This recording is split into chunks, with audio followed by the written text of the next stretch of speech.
Assalamualaikum warahmatullahi wabarakatuh.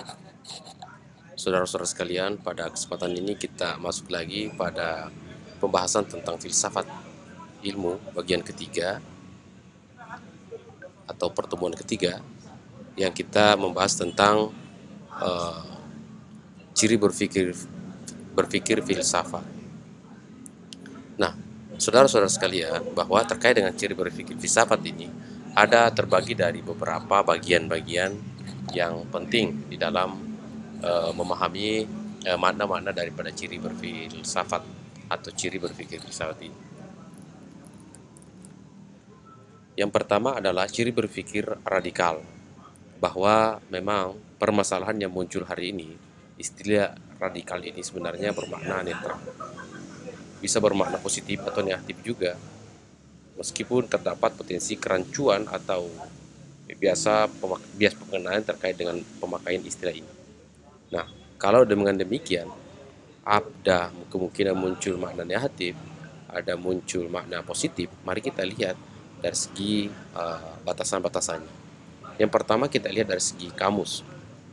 Ia menyebutkan radikal itu artinya berpikir secara mendasar sampai kepada hal-hal yang prinsip, atau maju dan dalam berpikir atau bertindak. Jadi kalau kita melihat dari segi kamus yang digambarkan di atas, maka sesungguhnya berpikir filsafat itu adalah berpikir secara mendalam, tidak berpikir bahwa apa yang nampak hari ini itu kemudian sesuatu hal yang langsung kita ambil suatu nilai, tapi itu tidak demikian adanya. Tetapi berpikir radikal itu untuk berpikir secara sampai ke akar-akar masalahnya.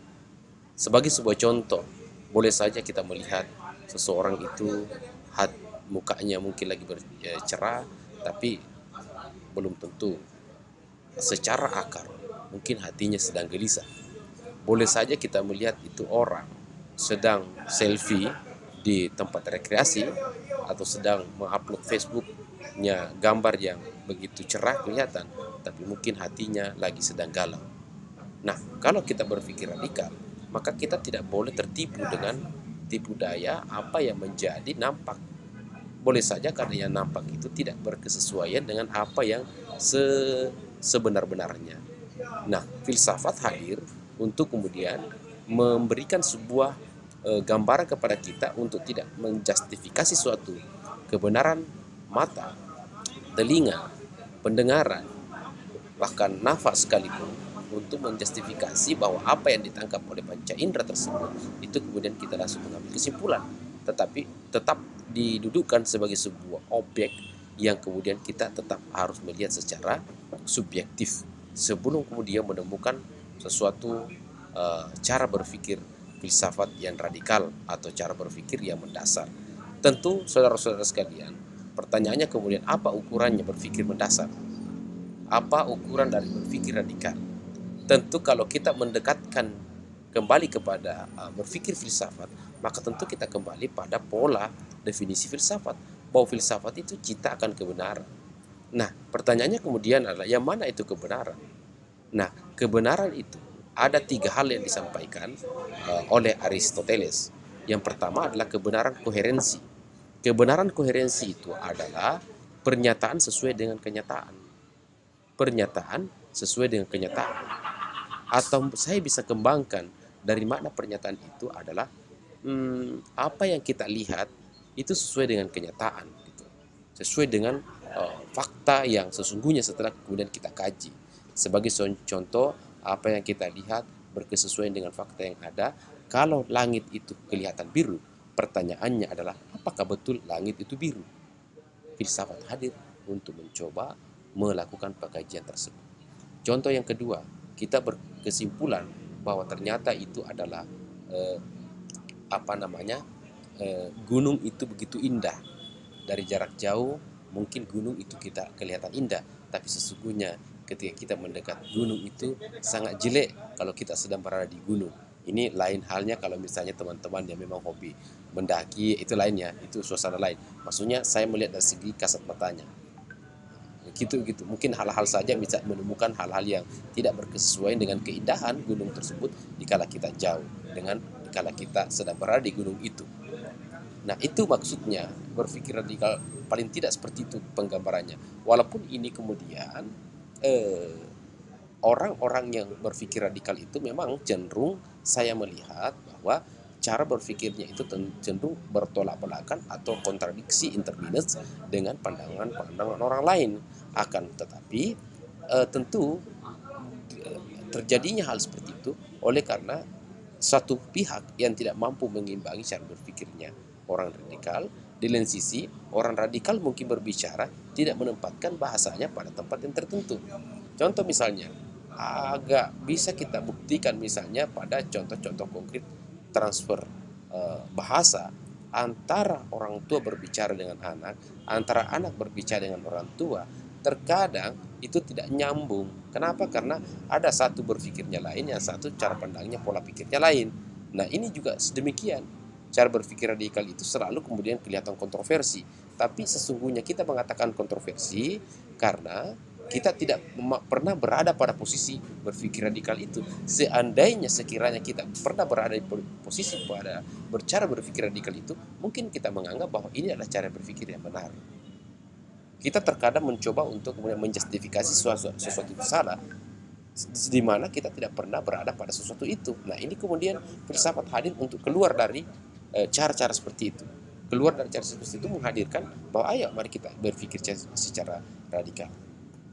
Olehnya itu, dalam pendekatan filsafat, berpikir radikal justru sangat diperlukan. Agak sulit kita berbicara tentang kebenaran kalau kita kemudian tidak pernah kita berpikir radikal. Itu agak berat. Sebab berpikir radikal itu dalam berfilsafat bermakna berpikir mendalam, mendasar, sampai pada akar objek yang dikaji. Jadi kita tidak hanya melihat pada sesuatu itu, misalnya kita berbicara tentang, katakanlah kita berbicara tentang COVID-19 ini, tentu kita tidak bisa menjustifikasi bahwa COVID itu hanya pada persoalan aspek kesehatan saja. Mungkin saja COVID ini juga dilakukan dengan pendekatan politik, juga pendekatan kepentingan politik internasional. Nah, itu juga cara berpikir filsafat itu seperti demikian itu. Kalau saudara-saudara sekalian, mungkin Anda melihat Rocky Gerung ketika berbicara misalnya di media-media sosial atau berbicara di beberapa online. Ya, mengapa demikian begitu? Kita mengapresiasi kelihatannya kalau dia berbicara, karena itulah caranya berpikir secara radikal.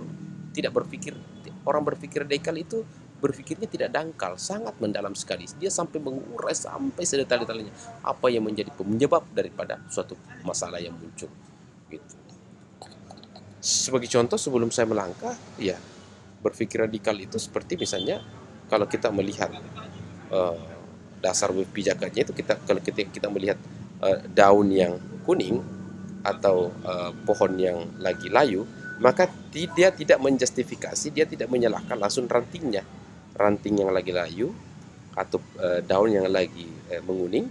Dia tidak menjustifikasikan kesalahan pada ranting atau kepada daun, tapi mencoba untuk berpikir bahwa ada pasti akarnya bermasalah ini, ada pasti pohonnya atau yang dilewati vitamin atau makanan yang dilewati daun tersebut atau ranting tersebut pasti ada masalah. Itulah yang diurai. Berpikir radikal namanya seperti itu. Selanjutnya, saudara-saudara sekalian, adalah yang kedua adalah ciri berpikir filsafat yang sistematis. Artinya bahwa berpikir yang logis, sesuai dengan aturan, langkah demi langkah, berurutan, penuh kesadaran dan penuh tanggung jawab.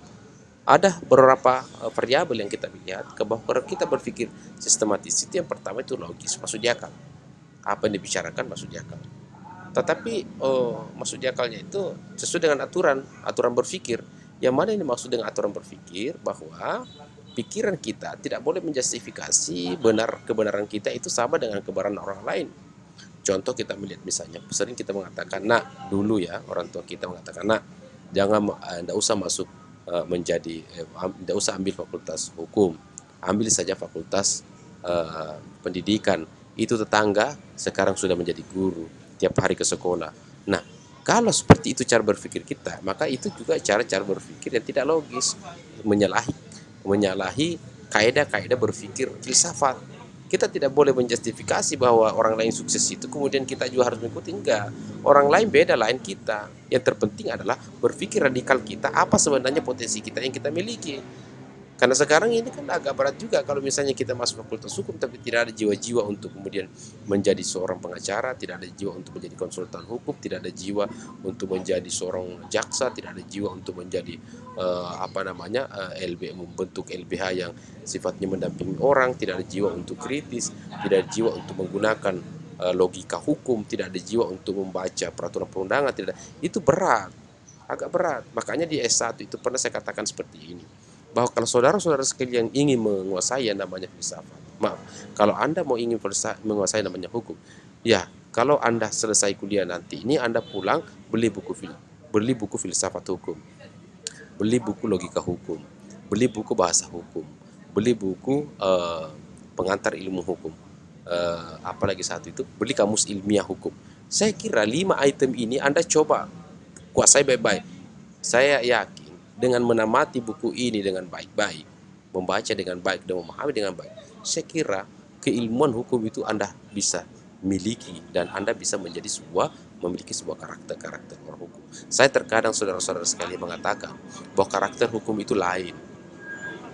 Karakter itu kalau misalnya dia mahasiswa hukum ya, tapi kalau misalnya tentu dalam pendekatan manajemen seperti yang sekarang ini, tentu juga ada sesuatu cara-cara berpikir, ada sesuatu ilmu-ilmu yang harus dia gunakan dalam rangka mendukung cara berpikir yang sistematis tersebut. Mungkin misalnya logika, mungkin misalnya pengantar manajemen yang kemudian melihat bahwa manajemen itu pada substansinya adanya input, adanya proses, adanya output. 3 aspek itu dianggap sebagai sesuatu kesatuan yang utuh. Kalau salah satu diantaranya tidak itu, maka tentu itu dianggap utuh. Walaupun hasilnya bagus, tapi prosesnya tidak bagus, itu juga tidak baik. Menurutnya kira-kira kurang lebih ke manajemen. Saya kira saudara-saudara sekalian bisa lebih paham terkait dengan makna manajemen atau berpikir secara manajemen. Nah, langkah demi langkah. Kemudian adalah bahwa dia berpikirnya langkah demi langkah, tidak mencoba untuk langsung memberikan suatu justifikasi. Dari tahapan-tahapan dia kaji, kemudian tahapan berikutnya dia coba untuk kaji. Jadi kalau kemudian fasilitas yang diberikan filsafat itu ada misalnya ontologinya apa, lalu kemudian mengkajinya epistemologinya terkait dengan caranya, kemudian adalah apa nilainya, yaitu adalah aksiologi. Berurutan, tidak sporadis, tidak campur-campur begitu. Dan tentu adalah penuh kesadaran dalam arti bahwa apa yang ditemukan itu selalu dia berpikir bahwa apa yang dilakukan itu, apa yang bisa dilakukan itu penuh kesadaran, dalam arti mencoba untuk menghadirkan dirinya berpikir secara wajar dan penuh tanggung jawab, dan apa yang dilakukan itu adalah tentu dengan pendekatan bahwa segala sesuatunya perlu dipertanggungjawabkan. Dan kalau kita dalam ranah akademik, tentu dipertanggungjawabkan secara ilmiah. Yang manakah yang dimaksud dengan secara ilmiah itu adalah berpikir secara logis, berpikir secara objektif, jujur, berpikir secara sistematis, yang kemudian adalah berpikir secara universal. Itu kategori-kategori sederhana yang bisa kita pahami makna-makna dan kemudian unsur-unsur keilmiahan sesuatu. Berpikir sistematis artinya selalu berpikir logis, terstruktur dan teratur. Seperti saya katakan tadi, berdasarkan hukum berpikir yang benar. Seperti saya katakan, hukum berpikir yang benar. Kalau saya selalu katakan begini kepada adik-adik di mahasiswa, saudara-saudara sekalian, bahwa berpikir yang benar itu begini. Ada karakter berpikirnya orang filsafat yang saya paham seperti ini. Jangankan Anda, diri saya, tembok pun ketika bergerak, itu pasti saya patut curigai. Jangankan Anda, diri saya, tembok pun bergerak, patut dicurigai. Artinya bahwa tidak serta-merta saya mencoba untuk meyakini kebenaran itu, menganggap itu benar, apalagi meyakini kebenaran itu. Belum tentu. Saya harus mencoba untuk memenuhi unsur-unsur dulu. Logis tidak, sesuai dengan kaidah berpikir tidak, aturan berpikir tidak, sistematis enggak langkah-langkahnya, berurutan tidak, penuh kesadaran enggak orang ungkapkan, ada enggak bisa dipertanggungjawabkan. Itu cara-cara berpikir supaya kita tidak terjerumus di dalam sebuah hal-hal yang sifatnya bisa merugikan kita.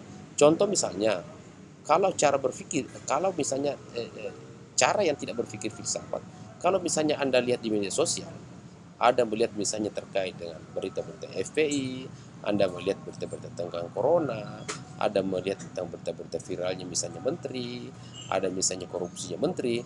Ya, saya sih sebenarnya orang yang terkadang menganggap hal yang lalu saja, yang biasa-biasa saja.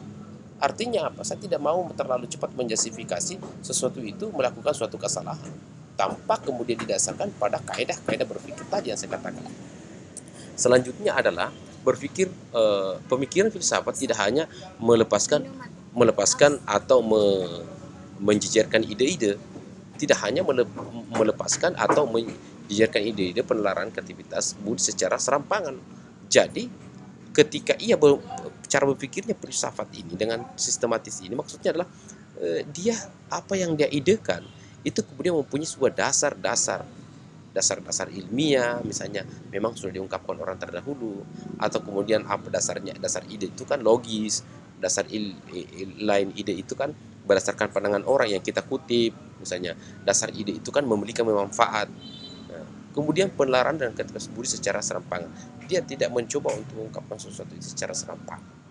Itu kemudian prinsip-prinsip yang kita lihat kan. Sekian dan billahi taufiq wal hidayah. Assalamualaikum warahmatullahi wabarakatuh.